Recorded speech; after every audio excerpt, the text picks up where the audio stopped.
Today, our story takes place in Bell, California. Population 33,449 as of the 2020 census. Bell, incorporated as a city in 1927, is named after its pioneer founders, James George Bell and his wife, Susan Abia Hollenbeck Bell. Bell is a suburb of Los Angeles, located in southeast Los Angeles County, situated on the west bank of the Los Angeles River. That's a lot of Los Angeleses. It sits on only 2.5 square miles, making it the 13th smallest city with a population of at least 25,000. It is a very unassuming place, far from Hollywood. Bell is a working-class city with a predominantly Latino population and a large number of immigrants. It's one of the poorest cities in Los Angeles County. So it might surprise you to know that in this small, easily overlooked city, some of the key officials running it had some of the highest public salaries in the country. If you'd like to earn CPE credit for listening to this episode, visit earmarkcpe.com. Download the app, take a short quiz, and get your CPE certificate. Continuing education has never been so easy. And now, on to the episode.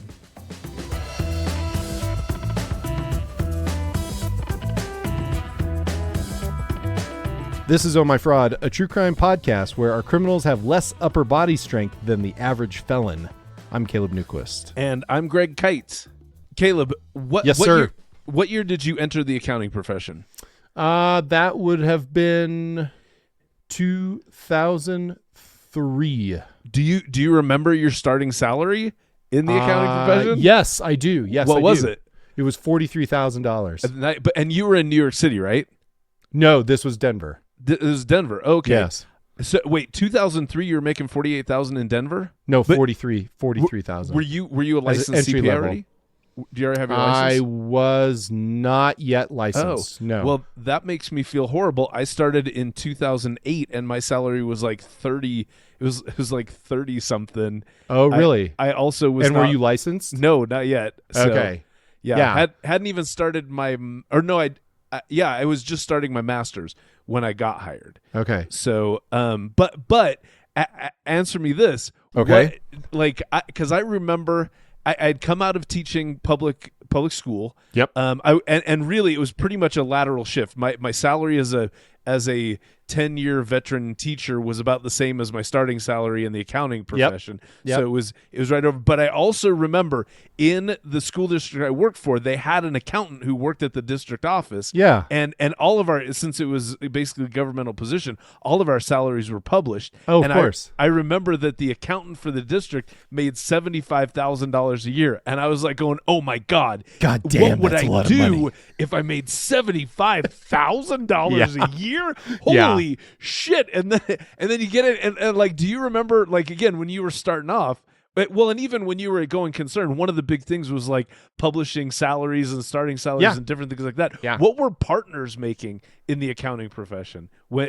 Back when I started? No. Like in your going concern days. Do you remember? Like, it was always hard to pin down, but you could always, I would ballpark it around I don't know. I'll just throw out like $250K. Oh, okay. for newly admitted partners. But the thing was, especially for those big firms, like they had to buy you had to buy into the partnership, right? And they usually, unless you just had the money sitting around, like you basically took a loan from the firm to buy in, and you pay it off over time, right? So a decent chunk of your salary was going back. And again, I don't have the details in the contracts. But, off the record conversations, that's what people told me. Right. Like a chunk of that was going to pay back your buy-in.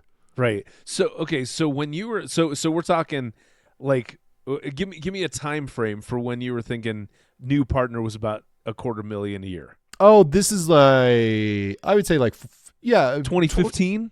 Oh no, even before that, like 2010, 2011, 2012. Okay. So a while ago, and so still, probably back then it was easy to go, ooh, $250,000. Yeah. That sounds great. But then, and nowadays it's what, 3 times that? What do you think? Oh gosh, for a new partner? Yeah. No, not for a new partner. No. Okay. Way. No. I'd say it's pretty close. I think it depends on the firm, and I'm sure somebody who follows this stuff more closely than I don't follow this stuff closely anymore. Right. But my hunch is that new partners would be starting around, depending on the firm. Like if I was going to just throw a number out, I'd say like $300K. Okay. So not a huge increase from back then. No, but when you consider where starting salaries are for entry level people, then it's like right. It sounds pretty good. So everyone in the accounting profession is underpaid is basically the where we're getting to. Senior partners are doing well. Okay. Senior equity partners are doing really well. Okay. Gotcha. Yeah. So become a partner and be that for a long time. Kill yourself to become a partner, and then kill yourself. Continue to kill yourself. Yeah, continue to kill yourself. And then you're doing great. Yeah, you'll be doing great. Worth it. Yeah. So what if right now there was a job that you could get that wouldn't be much work than that you're doing more than you're doing right now, or maybe about the same that you're doing right now, where you would get paid $800,000 a year for it? How does that sound, Caleb? Wait, the work that I do for the podcast or my day job? No, not the podcast. Let's say day job plus podcast equals $800,000 a year. How would that change the fortunes of the Newquist family? I mean, it would change them pretty fantastically. Yeah. So yeah. I mean, I don't make anything near $800,000 between my day job and this podcast. So yeah, that would be all right, I suppose. Right. Yeah. But this whole thing, I mean, as we already alluded to, the whole reason that we're talking about this is today's episode very much so revolves around salaries that many would consider disproportionate.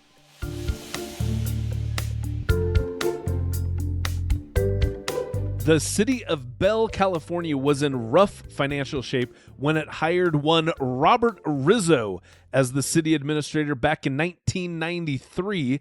Many of the industrial employers of Bell, notably tire, auto, and steel plants, which had built up the city in the middle of the century, those all closed during the 1970s and 1980s.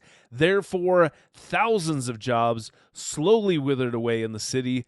And concurrently, many of the social service groups, things like Kiwanis and Rotary Clubs, Masonic and Moose Lodges, also declined, arguably as a result of those plants closing. And so that also had a big impact on civic engagement.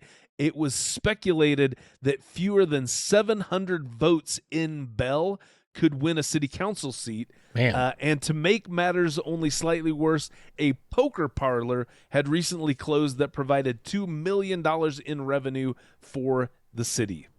So this is what Robert Rizzo inherited. Robert Rizzo, before being hired as the administrator of Bell, California, he had been the city manager of Hesperia, California. Have you ever been through Hesperia, California, Caleb? I have not. Greg, have you? Yes. Many, many, many times. The drive from Salt Lake City to LA or San Diego, you got to go through Hesperia. Not an awesome place. Like it's when it's high desert, and it's like you do not want a flat tire in Hesperia.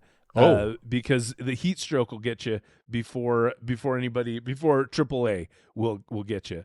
And Hesperia was a town of about 95,000 people. It was in San Bernardino County, still is. He also worked for the city of Rancho Cucamonga prior to that. You ever been through Rancho Cucamonga, Caleb? No, but I love the name of this town. You know what locals there call Rancho Cucamonga? What do the locals call it, Greg? They call it the Kooks. No, they don't. I wish that I'm trying to make it catch on, but no one really is doing that yet. But okay, yeah. So so Robert Rizzo was the he worked for the Kooks prior to working for Hesperia.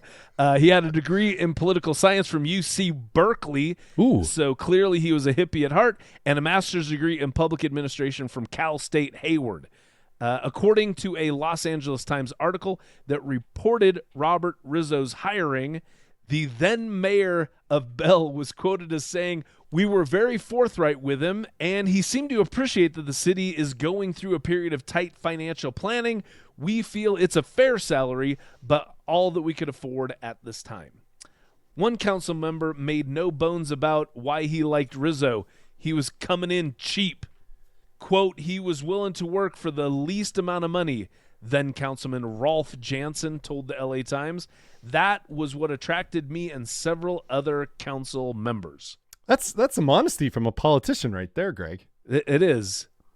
Well, I think politicians generally want to be looked at as frugal people who are using governmental funds in a Prudent manner? In a prudent manner. Yeah, Yes. exactly. Yeah. So if you can get a qualified city administrator on the cheap, then yeah, you're probably going to tout that. All right. I would say. I think you may have a point. I think there's no may about it. I think you have a point. It's a feather in your political cap for being a cheap son of a bitch. Well said. The LA Times cited Bell's mayor when it reported that, quote, "The lower salary reflects the city's troubled economic state. It was thought that Rizzo was, quote, probably the lowest paid city manager in the area, probably in the county." So, Caleb, that salary back in 1993 was a meager $78,000. Huh. In 93? In 93. That was probably all right. It probably, but here's the thing. Put it in context. Yep. That was $7,000 less than his predecessor made. Oh, okay. And on top of that, he didn't get a car, which I got to assume his predecessor did, or else it wouldn't have been pointed out. And he didn't get an expense allowance, which also his predecessor probably had, or else nobody would have mentioned that was something he didn't get. Exactly. Right. So, no, I mean, when I told you my starting salary in the accounting profession, I didn't mention that, by the way, I didn't get a car, or an expense allowance. Yeah, so me neither. Right. Oh. Weird. But listen, Bell was grateful to be able to hire Rizzo. Mayor Johnson called him, quote, creative and resourceful, and that he, quote, impressed council members with his insights into community development, financial planning, and personnel management. All right. Yeah. The dude was, everybody was excited about Bobby Rizzo. Is that what they called him? Bobby? I think they called him Bob. Did they? They called him Bob. Bob. Bob Rizzo. Yeah, I like Bobby Rizzo. But Robert Rizzo was tasked with managing a $12 million budget and a staff of 92 employees. He hoped to, quote, boost city revenue through projects such as reopening the city's casino and by developing property such as the highly visible commercial lots that now stand vacant. Rizzo told the Times, "There is a lot of potential here."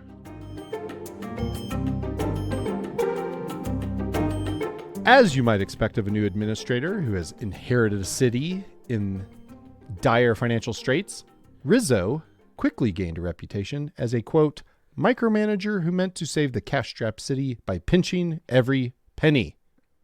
Examples of this thriftiness include laying off workers in favor of contractors. He gave away a bridge to the neighboring city of Vernon, which I have to say, when you actually give away a bridge, yeah, that's a weird thing. That's that whole, I don't know how that works. Right. In my mind, it must be a bridge that connects the cities of Bell and Vernon, and it was it was Bell's bridge, and he's like, "Hey, you like this bridge? It's yours." Right. So, but it also causes me to think about the expression, "I've got a bridge to sell you." Exactly. It's just like, I'm not even going to sell it to you. I'm just going to give it to you. Just take the fucking bridge. Just take man. the bridge. But even that doesn't make sense, because if it's like it's Bell's bridge and he just gives it to Vernon, it's like, so, well, I don't know. I guess I was thinking about Utah, where it's like, now you got to plow the snow on this bridge, but I guess in you got to fix the potholes in this bridge. The bridge that goes straight into the Salt Lake. Right. Or that goes into in this case, into the LA River. Into the LA River. Yeah, something. But anyways, however that bridge worked, and it's gifting. I guess that's what Robert Rizzo was good at. Yeah. One other cost-saving measure that I came across was that the city's police cars weren't replaced until they reached 200,000 miles instead of 100,000 miles. That's a lot of miles on a cruiser. That's a lot of miles on a Crown Vic, no doubt. Yeah. Taken all together, this helped get the city of Bell back on solid financial footing. Which is great. Which seems so. Again, I mean, that is a talent, right? Like I feel absolutely. like we haven't talked about this yet, and maybe we'll get into it more. But like to the city manager job, like that's in this case, I think it's technically the city administrator, but whatever it is, it's a big time. That's a big time job. Hell yeah. Yeah, for sure. And to do it well, I mean, you've got to know what you're doing. Right. Well, and I guess just to clarify, I spoke to the what was it? It was like the Utah Association of City Managers. Okay, yeah. And it was very interesting talking with them because first off, I was like, you people are heroes because I've been to city council meetings and only the weirdest fucking people show up to like I go, you know that you're covering like important issues. And the weirdest people are the only ones who have any input on your very important issues. So there was that. But also, it was very interesting because city managers, city administrators, not an elected position. You are hired. It's a job. Yes. It's a job because you've got these elected officials that are making decisions, and then somebody's got to make the decisions, numbers work. Yeah, right. Make them work in the real world, and that's what city managers do. And it's a big. And I guess the way to, and maybe keep me honest here, Greg, but the way for we have lots of accountant listeners, but as we've noted, there are plenty of non-accountant listeners, and the best way to think about it is that I would say like the city manager is kind of like the CFO of a city. Is like they're basically, wouldn't you say? Is that fair to say? Like it isn't just the bookkeeping, but it's also like if your city was going to issue bonds, then the city manager would have a huge role in making that happen. Yeah, I would say I think that's more or less my same take on it. I think that the city manager would more be like the CEO of the city.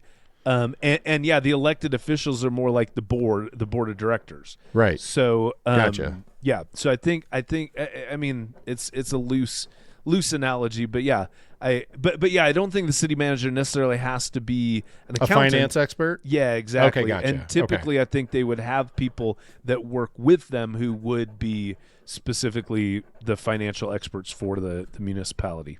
That sounds right. So right.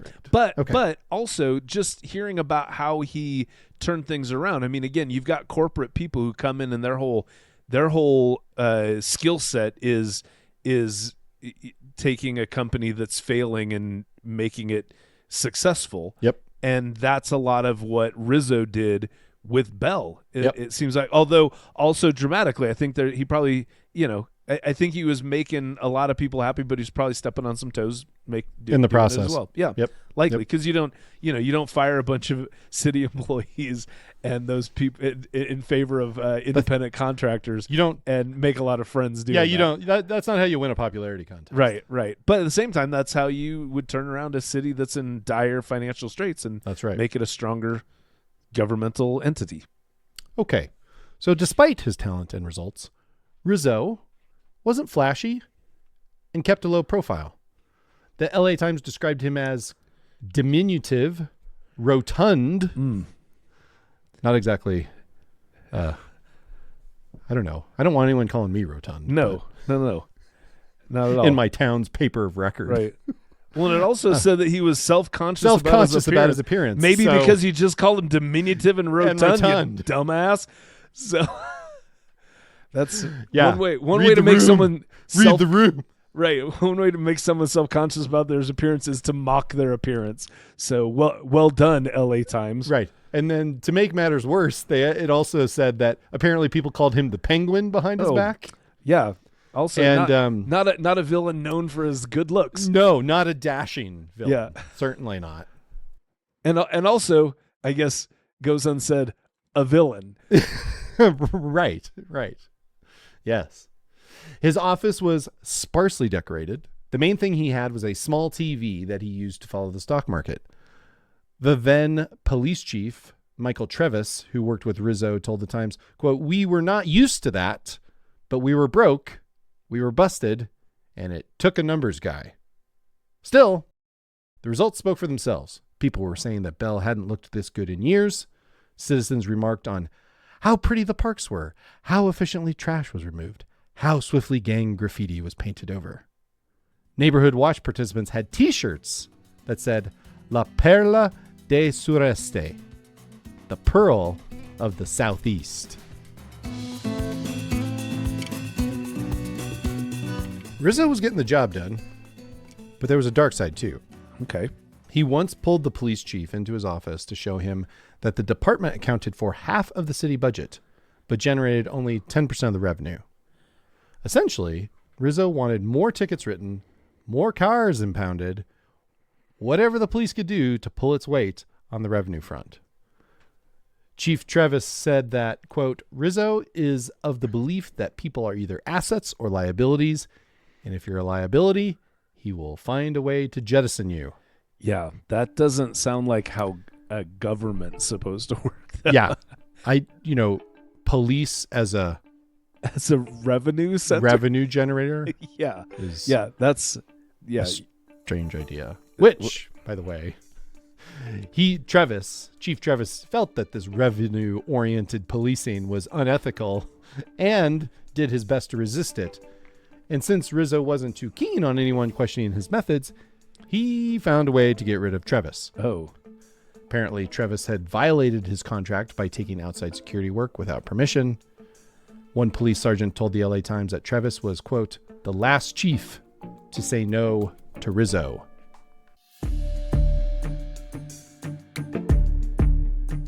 In 2002, less than 10 years after he'd taken the job at Bell, Rizzo's salary was $250,000, more than triple that of where he started. In 2004, it was $300,000.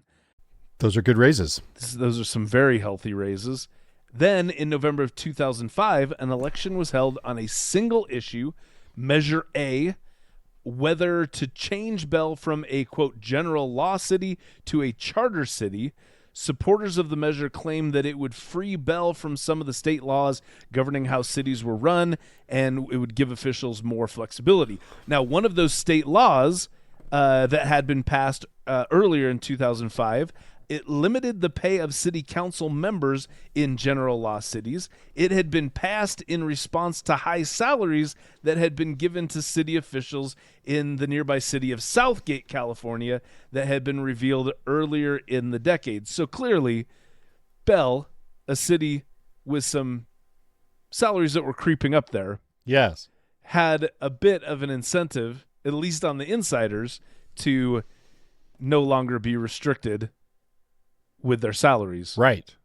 So, California state law capped the pay for Bell's city council members to $400 a month, along with $150 a month for each committee a member sat on. Measure A would remove those limits. All 5 members of the Bell City Council signed the ballot statement in support. What? And Rizzo also supported it. Are you for real? And so, the day after Thanksgiving, Measure A passed with just 336 votes. That's less than 1% of the population of the city of Bell. And Rizzo's pay that year rose to $442,000. On July 2nd, 2010, a Los Angeles Times article reported that the city of Maywood, Bell's neighbor to the north, had lost its insurance coverage and therefore had to disband its police department and let go most of the city workers or transition them from full-time to contract work. For the services where workers weren't available, that responsibility now fell to the city of Bell. Inadvertent rhyme there, I promise you. The Los Angeles County Sheriff's Department. It's like, you got bars, man. Totally. Yeah. The Los Angeles County Sheriff's Department replaced the Maywood Police. Just over a week prior to that report, the Times also reported that Bell City Council members were being investigated by the LA County District Attorney over their pay. What was the deal with their pay? Each council member was getting nearly $100,000 a year. And, by the way, those city council positions were part-time. Right, because that's why under the old law, you could only get $400 a month. A month. But these guys were getting $100,000 a year, which is significantly. I mean, I'm no accountant, but I'm pretty sure that's more than $400 a month. Yeah, I'm not great with numbers either, and I think that's more. Now it was you also got $150 for each, what committee we'll get you were into on? it. Maybe they each sat on like 50 committees. Maybe that. Well, I think we'll get into that. Okay, so bear with me. Yes. From the period of 2009 through 2013, the median household income in Bell was $35,985. 30% of its residents lived below the poverty line. And its city council members were making $100,000 a year. Public servants, Greg, public servants. About 2 weeks later, on July 15th, 2010, another LA Times article ran with the title, quote, "Is a city manager worth $800,000?" Who was that city manager? Yep. Robert Rizzo. And actually, it was $787,637 to be precise. Right. The report, close enough. You'd round close enough. I'd it's round that up. $13K. That's like, that's a couple months to a city council member. Yeah. He's getting $13K in benefits on top of that salary. Yeah. So, yeah. The reporters on the story, Jeff Gottlieb and Ruben Vives, obtained documents under the California Public Records Act. But that wasn't the only eye-popping salary they found for an official at the city of Bell. In addition to Rizzo's nearly $800,000 salary, Gottlieb and Vives reported that the assistant city manager, Angela Spaccia? Spaccia? Oh, I like Spaccia better. Spaccia. Yeah. Yeah. We'll go with the Star Trek pronunciation. Spaccia. Yeah. She was making $376,288 annually, which is also a decent salary. Right. That's 10 times the median household income of the city. Yeah. Yes. Yeah. She had been hired in July 2003 at a salary of $102,310. So her salary had tripled in 7 years. Yeah. Wow. The chief of the Bell Police Department, Randy Adams, he was making $457,000 a year. Okay? Yeah. Both Rizzo and Spaccia, sorry if we're butchering that, they got 12% annual raises. Greg, Kyte, have you ever in your career gotten 12% annual raises every year? No. I've had some big. I've had big promotions with big salary bumps, but never where it's like, listen, you are. This is part of your employment contract. Yes, you get 12% a year. That would be bonkers. And you got to go. I mean, that's where I'm sure you got to say that's where a lot of these eye popping numbers come from, because if the compounding interest at 12%, right, your salary is gonna go up quick, ridiculously fast. Now, if you are not familiar with public sector compensation, let us give you a few points of reference. Okay, please. The President of the United States in 2010, Barack Obama, he made $400,000 that year. So Robert Rizzo made twice as much as the President of the United States. The mayor of Los Angeles in 2010, Antonio, I always get this name wrong, Villaraigosa. Not bad, right? Yeah. Pretty close. Yeah. He earned $232,425. So an assistant city manager was making more than the mayor of Los Angeles. Significantly more. Significantly more. Yeah. The chief of the Los Angeles Police Department, Charlie Beck, in 2010, earned $307,000 that year. And in case you were wondering, again, if you're unfamiliar with these things, the Los Angeles Police Department is much, much larger than the Bell Police Department. What? Bell, in 2010, Bell had 33 sworn officers on its staff, Greg, any guesses as to how many sworn officers are on the LAPD in 2010? 33 in Bell, so I'm going to say 66. Close. Okay. It was 9,959 sworn officers on the LAPD. I was way off. Just by a magnitude of, I don't know. Of lots. A lot. Yeah. That's ridiculous. So wait, so the LAPD chief of police was making $150,000 less than the Bell police chief. Yes. And was in charge of 10,000 more officers. Yeah. Basically. Basically, yes. Awesome. Yeah. Yeah. Rizzo, Spacchia, and Bell Mayor Oscar Hernandez all defended their salaries in statements to the Times. Quote, "If that's a number people choke on, maybe I'm in the wrong business," Rizzo said. "I could go into private business and make that money. This council has compensated me for the job I've done." Spacchia agreed, adding, quote, "I would have to argue you get what you pay for." Bell Mayor Oscar Hernandez defended the salaries. Quote, "Our city is one of the best in the area. That is the result of the city manager. It's not because I say it. It's because my community says it." A few days after the story broke, the community was saying some very different things. Hundreds of Bell residents protested at a city council meeting calling for the resignation of the mayor, Oscar Hernandez, and other city officials. And when that didn't happen, they started chanting recall. As for Rizzo, Spacchia, and Adams, on July 23rd, 2010, 1 week and 1 day after the LA Times broke the story of their salaries, they all resigned.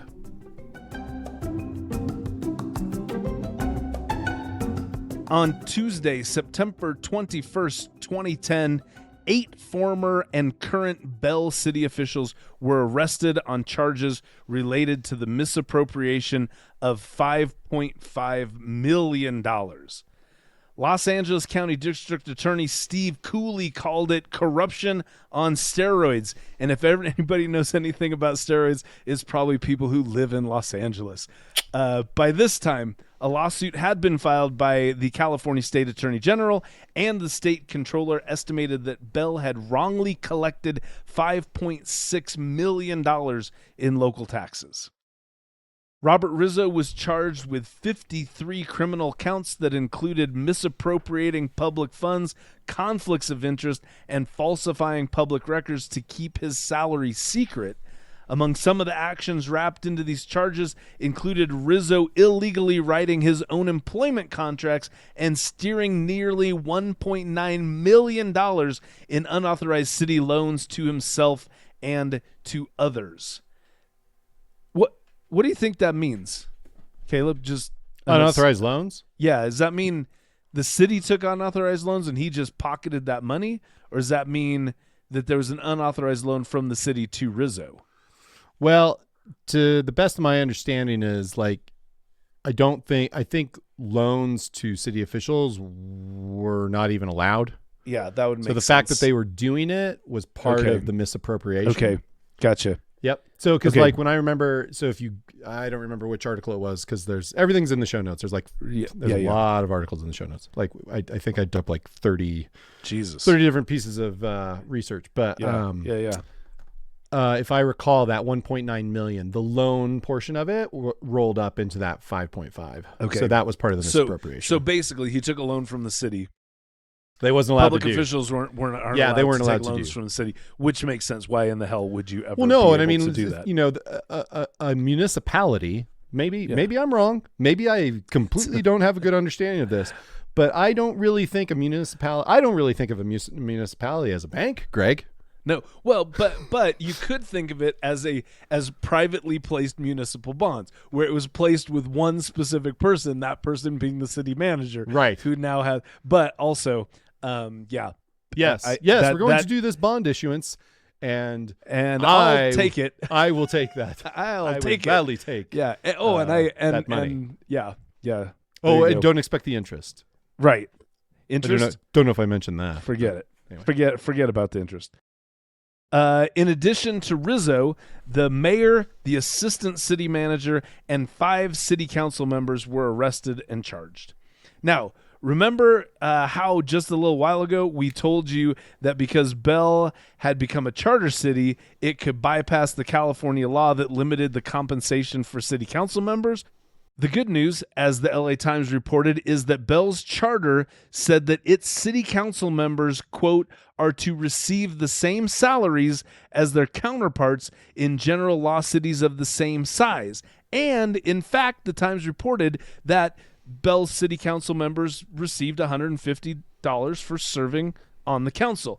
But the bad news is that the charter allowed the city council members to be paid quite a bit more than the $150 state limit for committee or commission assignments. The Times reported Bell council members received the bulk of their salaries as payments for sitting on the Planning Commission, the Surplus Property Authority, the Public Finance Authority, and the Solid Waste and Recycling Authority, at least $7,873.25 monthly. So that looks bad. Over $7,800 for each city council member to sit on those special commission boards, but it looks even worse when you consider what's sitting on those boards involved. Back to the Times, they say city minutes indicate that those boards do little work.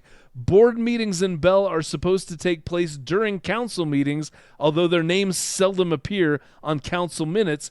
When the boards held separate meetings, they sometimes lasted a minute. Caleb, that's my kind of meeting, Greg. That's my kind of meeting right there. Okay, so many of us have been to meetings that should only last 1 minute, but don't. These people's meetings probably should last longer than a minute, but still only take 1 minute. And that's over $7,800 a month to attend a 1 minute meeting. That is, I want that job. I want that job. I think I'm gonna put in my application. Well, I guess I can't now, but I would have vied for a position on the city council for those kind of dollars. Oh, yeah. I would move to Bell just to get on the city council. You only need like 700 votes. It sounds like it. Maybe 336 and I'm good. Maybe. Yeah.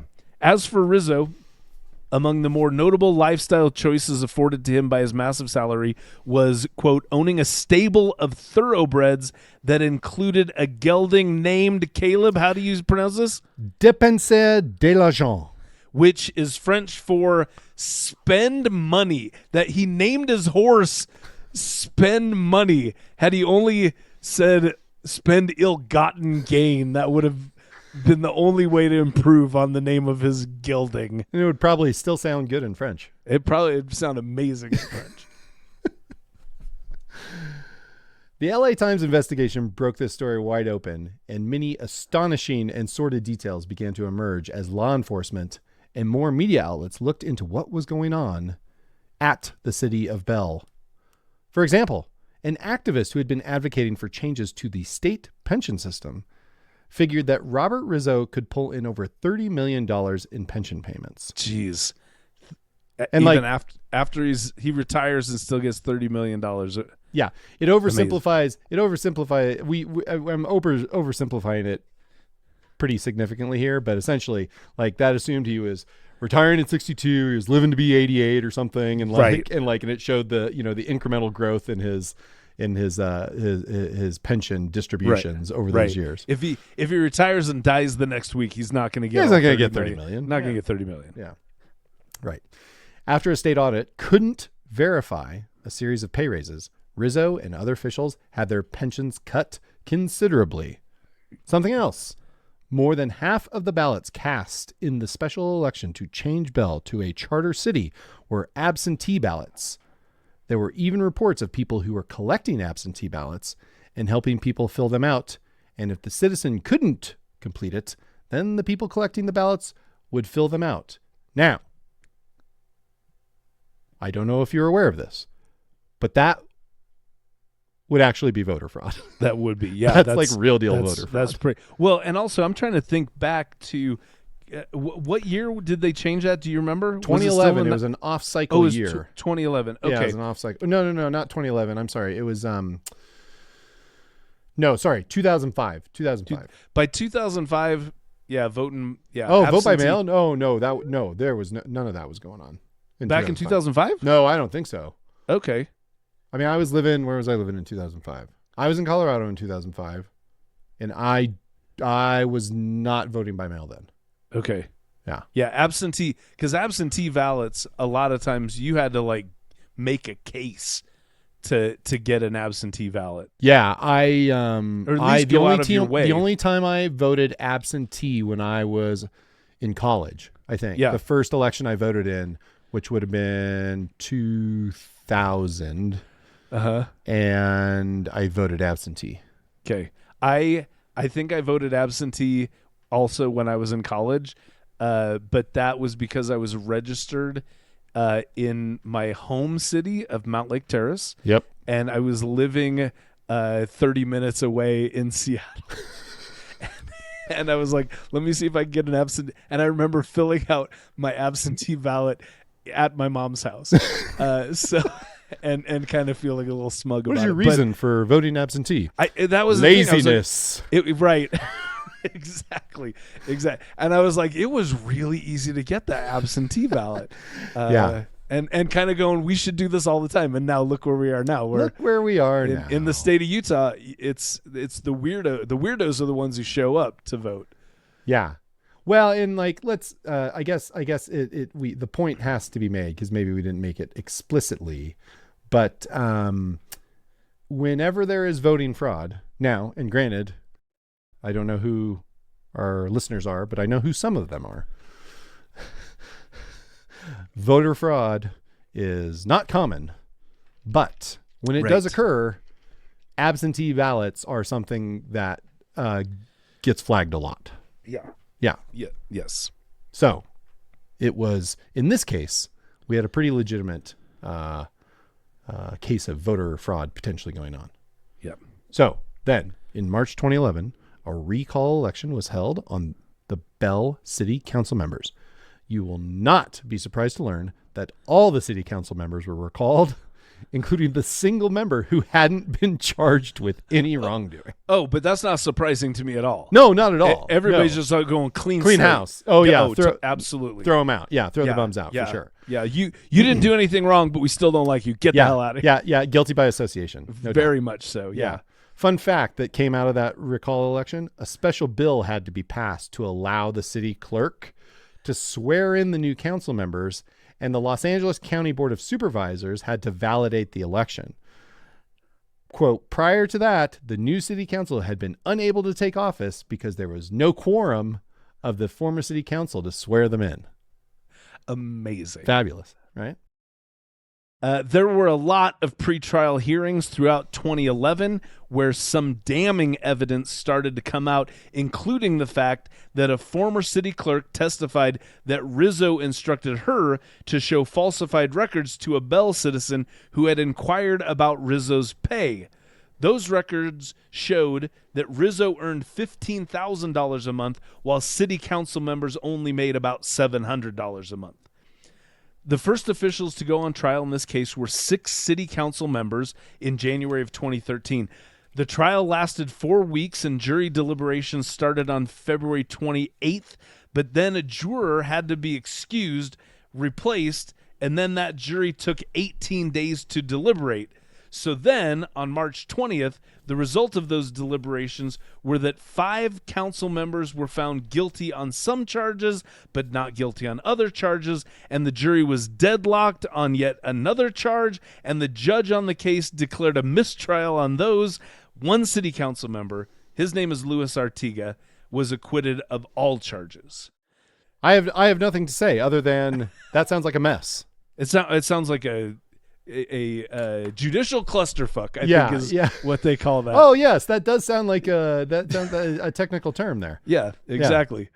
Prosecutors announced in May 2013 that they would retry the remaining 5 defendants. Meanwhile, prosecutors were getting ready to go to trial against Robert Rizzo and Angela Spacchia later that year.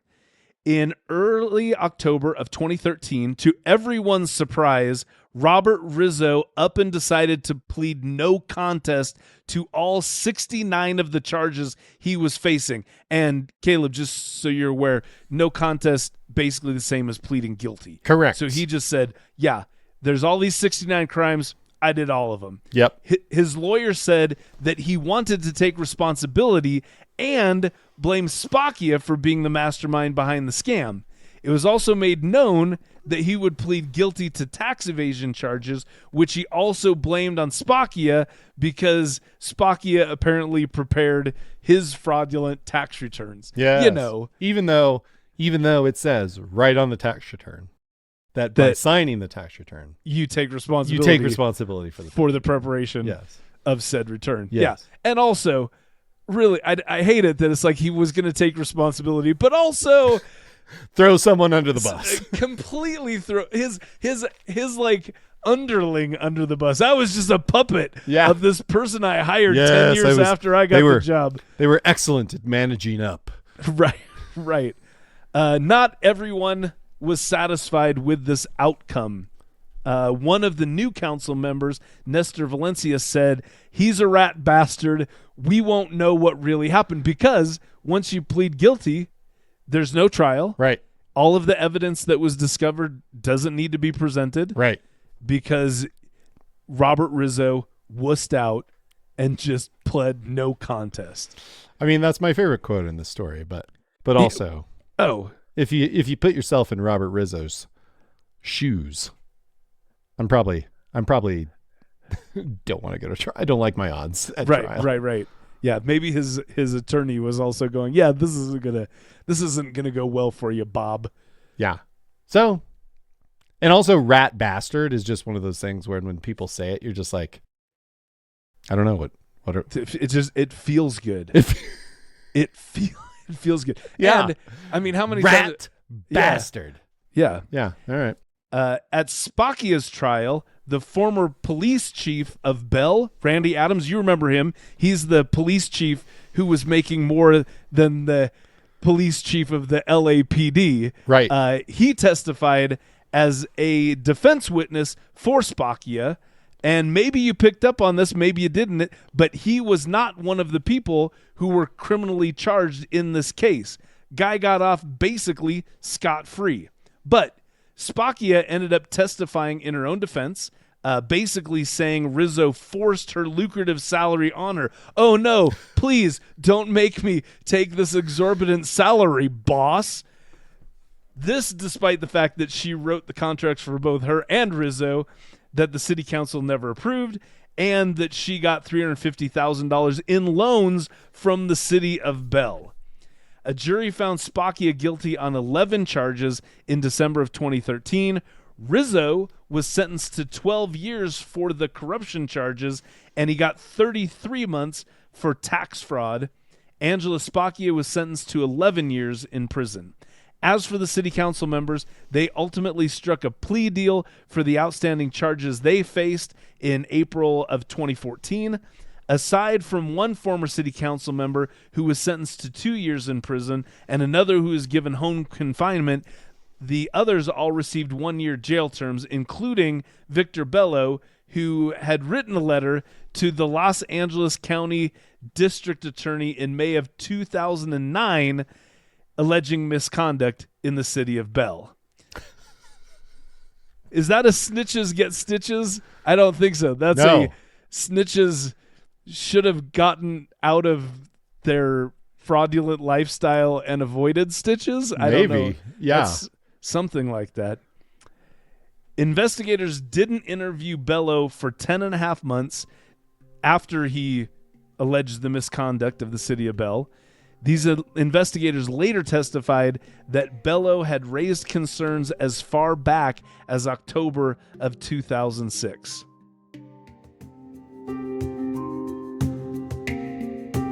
You might be wondering how Rizzo and Spacchia were able to pull this off, aside from basically bribing city council members.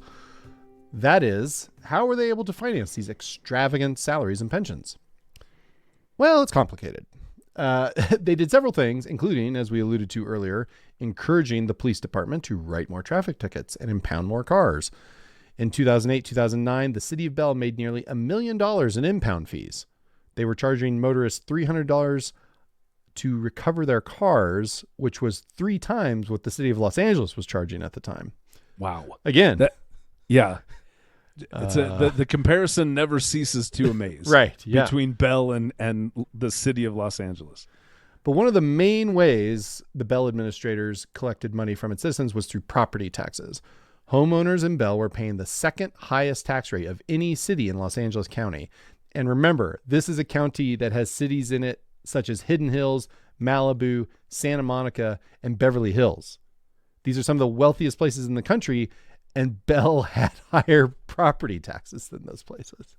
So in this city where a third of the citizens were living below the poverty line, they were paying higher property tax rates than people in Malibu. Right. So crazy. The LA County Auditor Controller reported that Bell residents paid 1.55% of their home's assessed value in taxes. That was 34% higher than the county average of 1.16. California auditors figured that the taxpayers were overcharged $2.9 million. Crazy. Speaking of auditors, the Irvine, California branch of the audit firm Mayer, Hoffman, McCann was cited for, quote, repeated acts of negligence in the 2009 audit of the city of Bell. The California Board of Accountancy suspended its CPA license, Mayer Hoffman McCann's CPA license for 6 months, put the firm on 2 years probation, and fined it $300,000.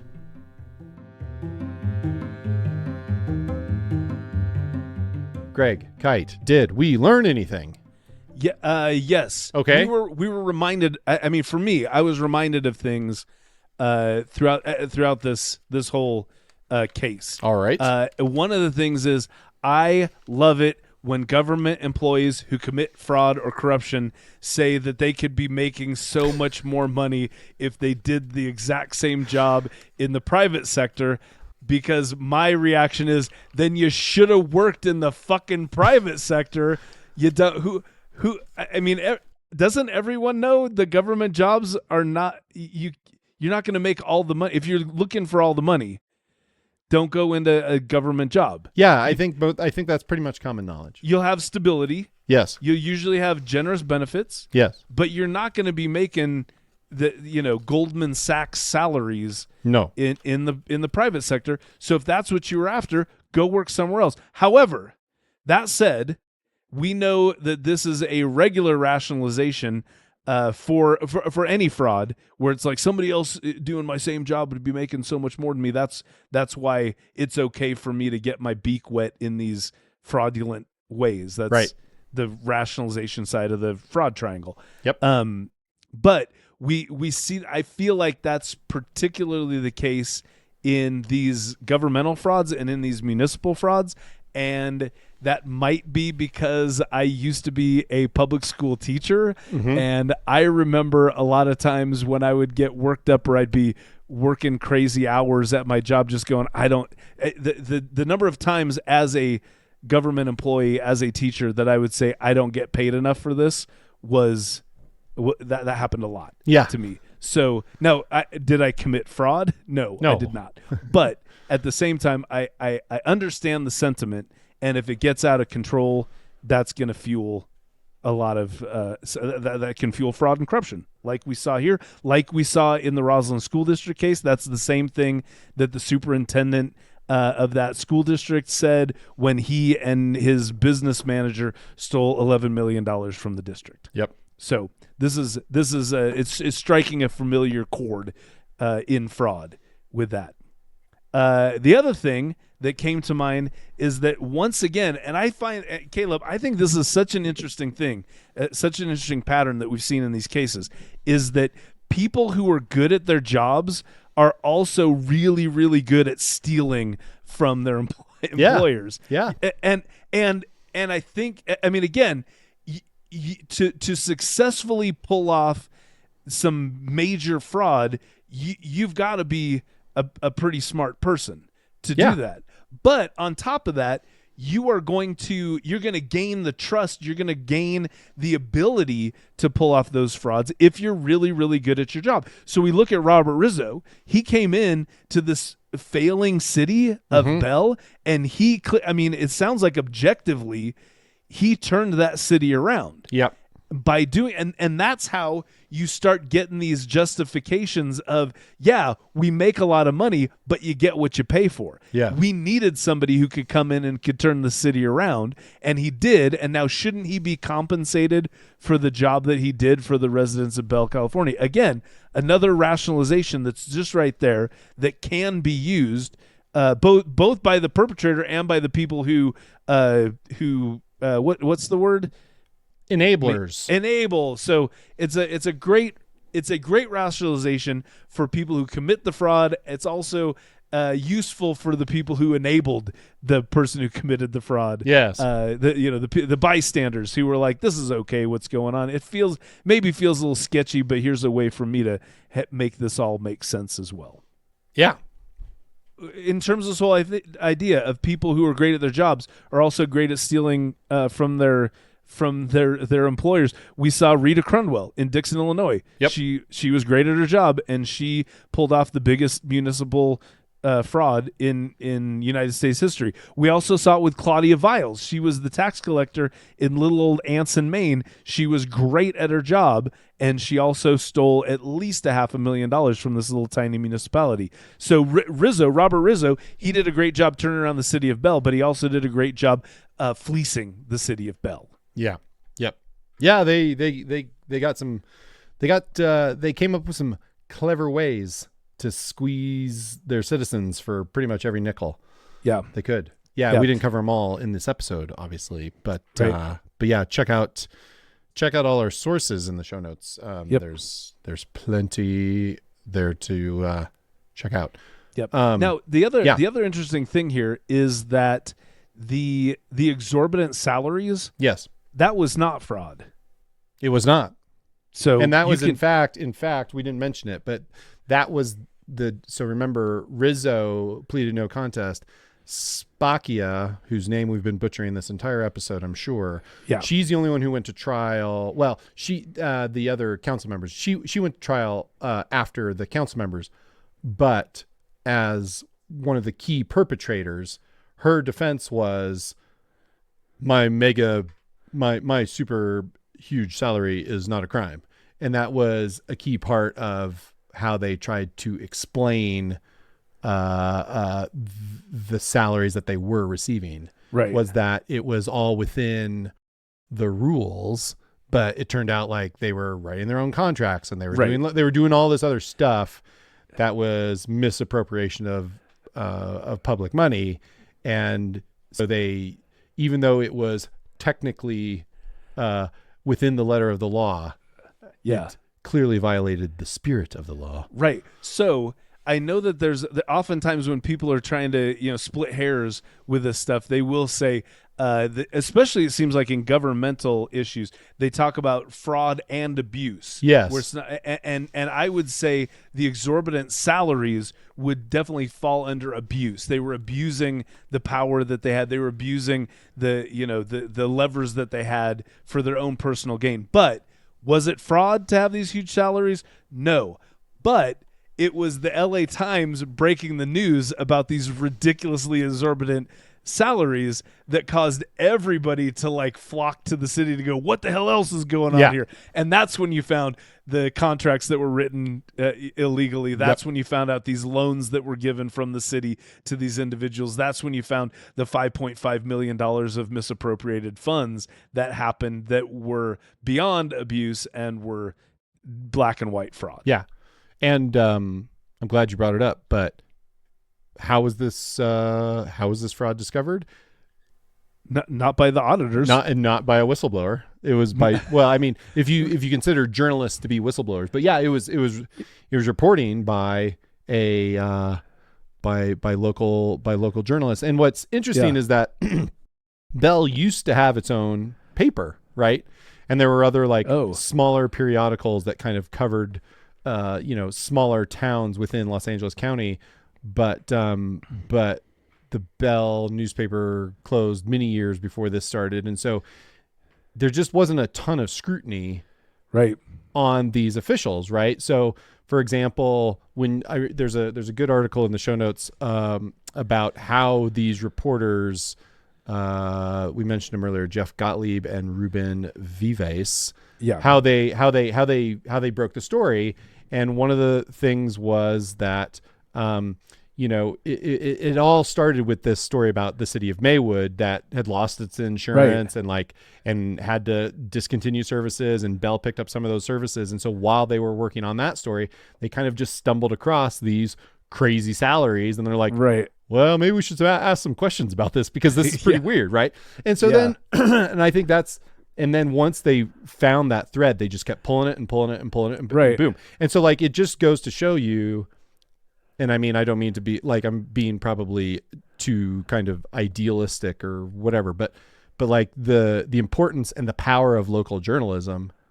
And I mean, this is the LA Times, which is a big newspaper, right? It covers the second biggest city in the country, but it just so happened that this little tiny city that's close to Los Angeles, it was just, in a way, it was just kind of lucky because nobody was going to those city council meetings. Nobody, reporters go to the LA city council meetings, right? Because it's a big city and like there's a lot going on and has its own problems. But like Bell is just like this small little town. And so there weren't reporters going to all those meetings.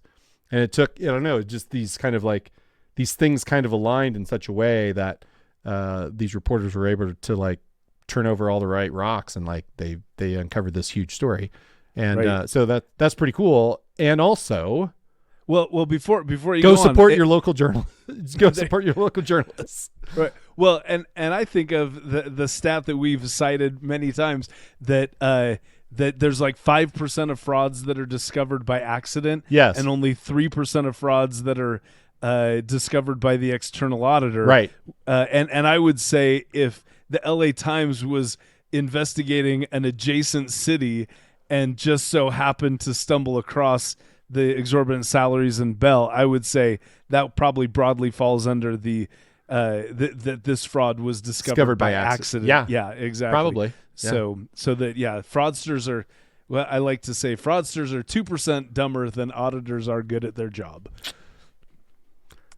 And with that, okay, that's it for this episode.